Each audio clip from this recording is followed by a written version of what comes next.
A reading from the Gospel of Mark.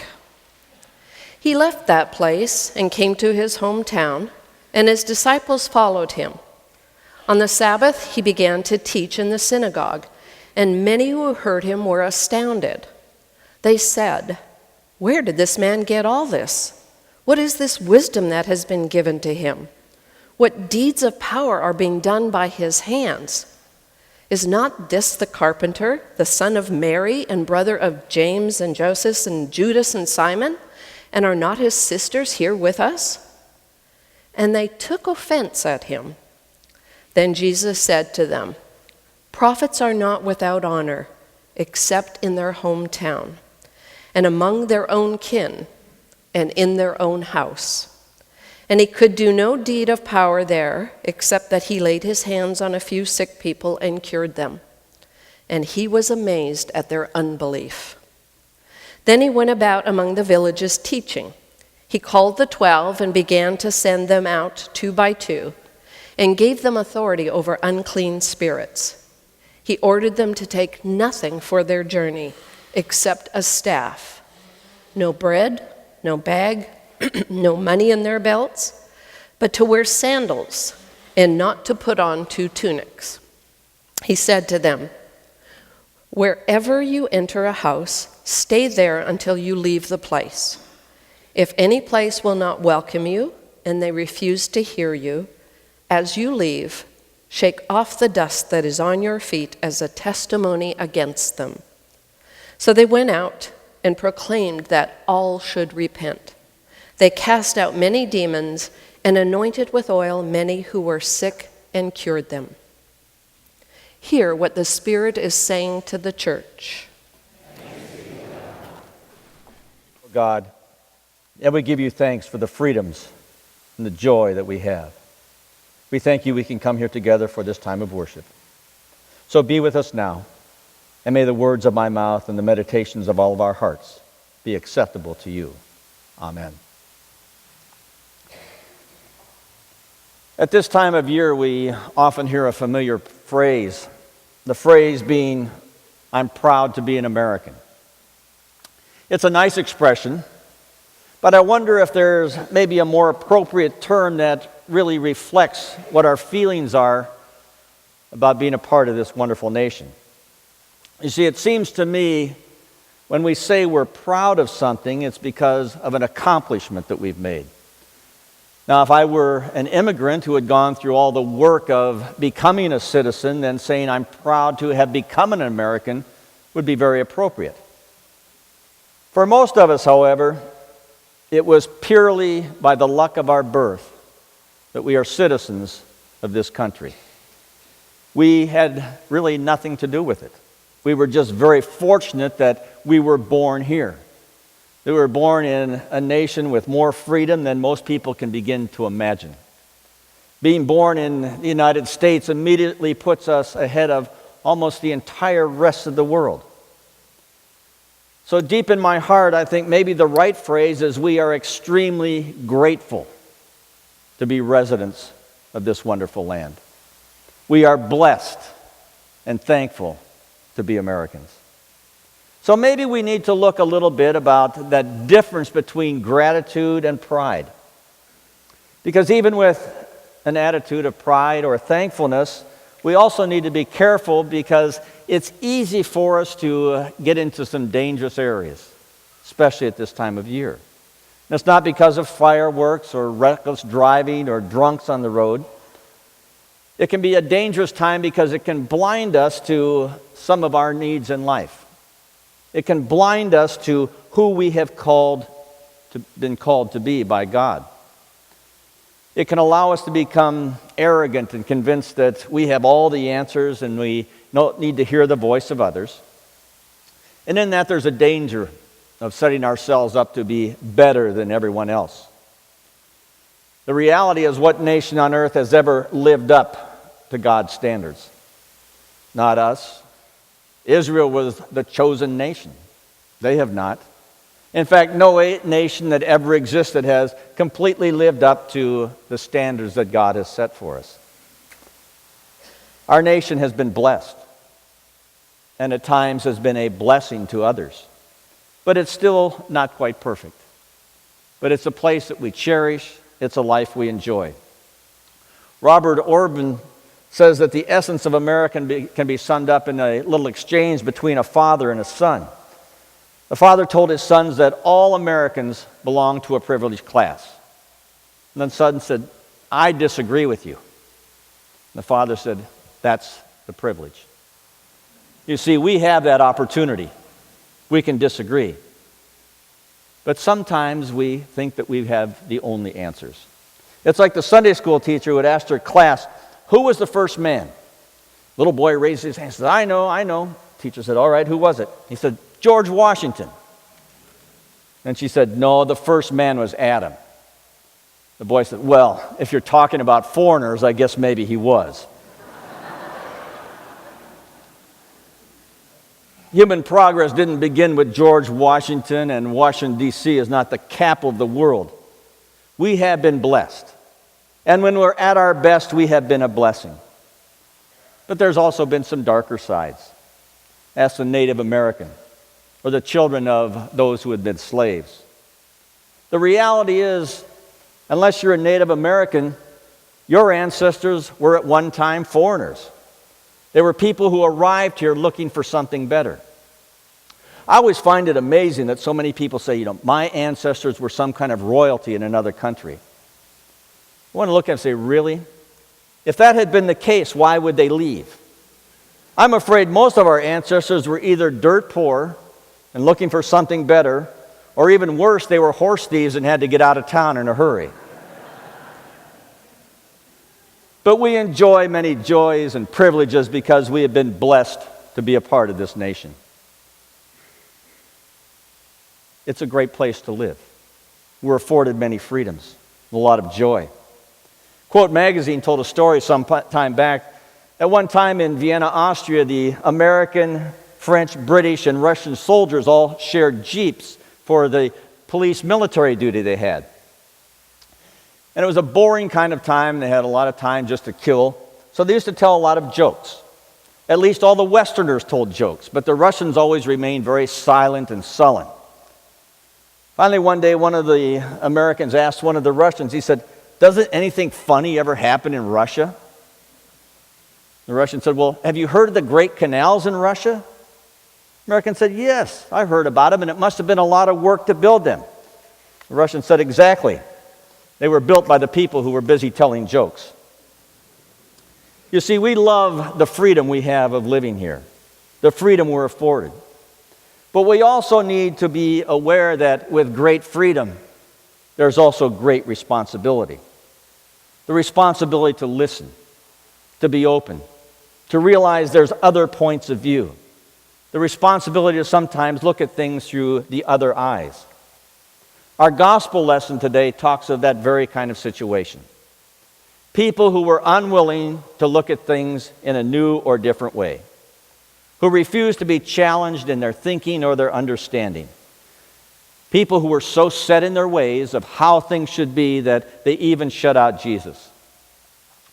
It's possible for us sometimes to have an answer or someone special standing right in front of us and not recognize it. There's the often told story about the first casting session for Fred Astaire, and the comment written by the director on the script was, "Can't act, can't dance, can't sing." In 1902, the Atlantic Monthly, an editor sent a batch of poems back to a poet with a real nasty little note on it. It said, "Our magazine has no room for your kind of verse." The note was sent to Robert Frost. You see, sometimes the refusal or the inability to see something new or different is a problem. Jesus' neighbors couldn't accept who he was because the status didn't fit with what they had known. It was something different. The reality is that sometimes the world's standard of judgment run counter to what God's standards of judgment are. You see, Jesus didn't measure up to the standard in that community. The circumstances of his birth were a little questionable. People didn't really know about that.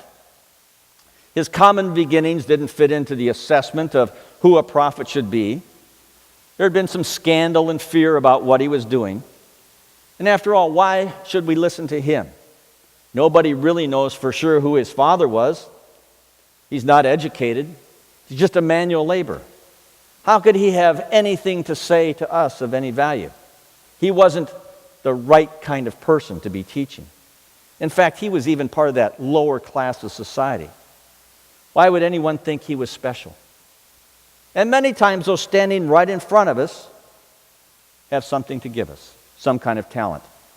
William Mule of Yale Divinity School tells of visiting a fine ancestral home in Virginia. And the aged homeowner was showing him around, and she was very proudly explaining all the different things that were in the house. And over the fireplace, he noticed an old rifle that intrigued him. And he asked her, he said, "Could I take that down and look at it?" And she said, "Oh no, that wouldn't be safe. You see, it's loaded and primed and ready to fire." So my great-grandfather kept it there in constant readiness for the moment he could strike a blow for freedom for the colonies. So Mueller said, "Well, then he died in the American Revolution?" She goes, "Oh, no. He lived to a ripe old age and died in 1802. He never had much confidence in George Washington. He knew him as a boy and didn't believe he could lead an army or anything else." See, people didn't believe in someone they had known before. And sometimes that happens in life. In Jesus' hometown and with his family, it was the same thing. They didn't think he could be something special. And the result tells us that Jesus could accomplish very little in their midst. The implication is if they had believed in Jesus, he could have done more. And the spiritual climate that we have within our own lives, our own sense of expectancy, our openness to the power of God will have a great deal to do with how much God's power can accomplish through us. Our unbelief doesn't render God impotent, but when it becomes something big in our lives and dominant, it has a dampening effect on what God can do with us. We say we trust God with everything, but do we really listen to the calling that came from Jesus? Are there stories about who we are supposed to help and who we are supposed to welcome that make us uncomfortable, that we really don't want to follow? Are there rules about judging others that we just kind of overlook when we want to pass judgment on someone different than us?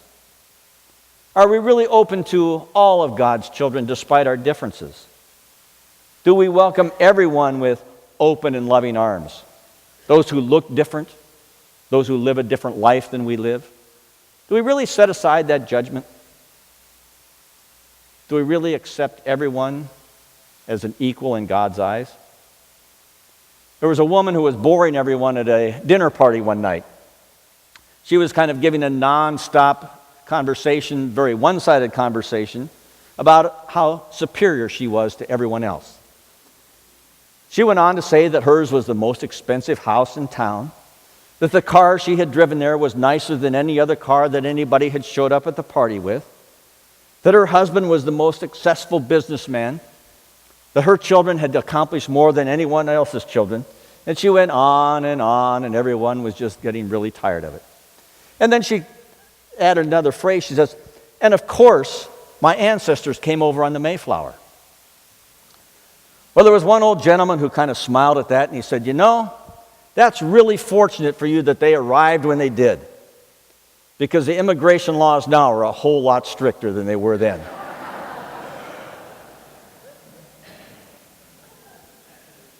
Do we sometimes become arrogant, forget to see the possibilities of others? Can we sometimes see ourselves and the people who didn't listen to Jesus and give him a chance?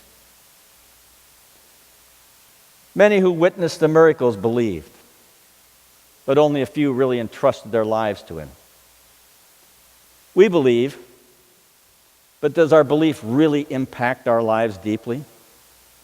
Or do we just believe enough to be relatively decent and respectable, but do we really believe enough to be real, true disciples? You see, we are faced with questions and problems in life. And so often we look to politicians and talking heads and all different kinds of special interest groups to give us answers, rather than taking those teachings of Jesus seriously. The teachings that tell us how to live together in peace with one another. and to have peace within our own lives. If someone asked, I'm sure every one of us would say, Jesus is the greatest hope for the world. But how often do we fail to really live up to that? I'm sure God gets frustrated with us sometimes. Sometimes we just fail to respect others the way we should. We say we live in a nation where all are created equal, but sometimes we don't have that respect for others that we want for ourselves. James Hewitt gave an example of people not getting the respect they need and how it scars them sometimes. He said, especially with young people.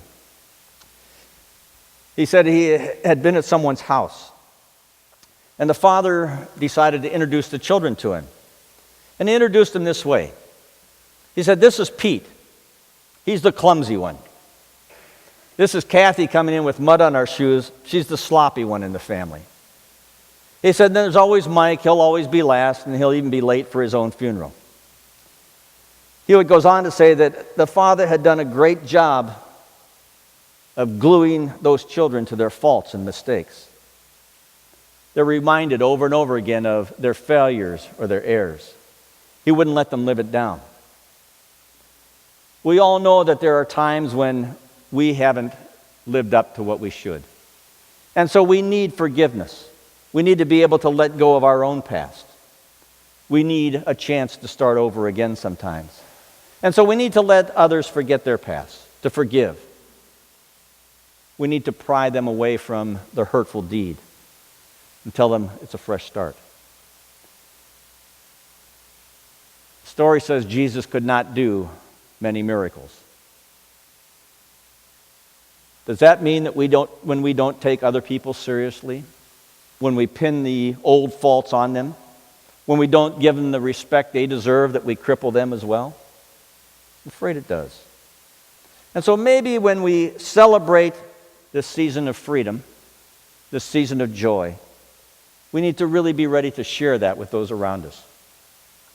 There's an old story from Christian Voices. It's a romantic story about Johnny Lingo. A number of years ago, there was a motion picture about it. Johnny Lingo lived in the South Pacific on a small island. He was a strong, good-looking, intelligent, very successful man. When it came time for him to find his wife, people were shocked at the choice that he made. In their eyes, the woman that he had chosen was plain and skinny and walked with her shoulders hunched and her head down. She was very hesitant and shy. She was a little older than most of the other women when they got married. And they really didn't think she had much value in life. But Johnny Lingo loved her. And what really surprised everyone was the offer he made to her father at the time of their wedding. You see, at that particular society, you had to pay the father something for your wife. You had to give her some cows, or give him some cows. And 4 to 6 cows was considered a pretty high price to pay for a wife. And the other villagers thought, with looking at his wife, 1, maybe 2 cows would be enough. But he gave 8 cows for her. And everyone thought it was really kind of hilarious. They thought, this father-in-law really put something over on him. He got 8 cows out of somebody who wasn't worth it. Most people thought it was a mistake. But several months after the wedding, a visitor came from the United States to the islands to do some trading and work with Johnny Lingo, and he had heard this story about his 8-cow wife and the jokes that went with it. Well, upon meeting Johnny and his wife, the visitor was very taken back because this wasn't a shy or plain or hesitant woman, but one who was beautiful and poised and confident. The visitor asked about this transformation. He said, the stories I've heard doesn't match up. Johnny Lingo's response was very simple. He said, I wanted an 8-cow wife, and that's what I paid for her, and that's how I've always treated her. And she began to believe she was an 8-cow woman. She was discovered she was worth more than any other woman in the village, and that's what matters, is what she thinks of herself. What do we give to other people? Do we allow them the same freedom we want for ourselves? So as we celebrate our nation's birth and the freedoms we enjoy, I ask you, are you grateful to really be a citizen of a nation that gives you so much freedom, so many new chances? Are you grateful that you can come to this time and this place to worship as you choose? Are you grateful we have the freedom to disagree with each other? As a follower of Christ, are you willing to offer love and respect to all of God's children? Will you offer a hand of friendship to those who are different than you? Those who look different? Those who believe differently? Those who live differently than you? Are you willing to forgive? To let the past be the past? To listen to people in new ways? To reach out to the least of God's children? We celebrate our freedom, but freedom always comes with responsibility. The freedom we cherish for ourselves, we must also grant to others. So will you be open in this season to the teachings of Jesus? Will you be kind and loving to all of God's children? See, that's the real test of freedom, what we do with it. So as we gather, we truly should be very grateful that we live in this country, a country where we have freedom, we have hope. But we need to be very careful that we don't become arrogant and let that get in the way of who God has called us to be. God has called us to be His people. Let us be the people that share and love in the name of Christ. Amen.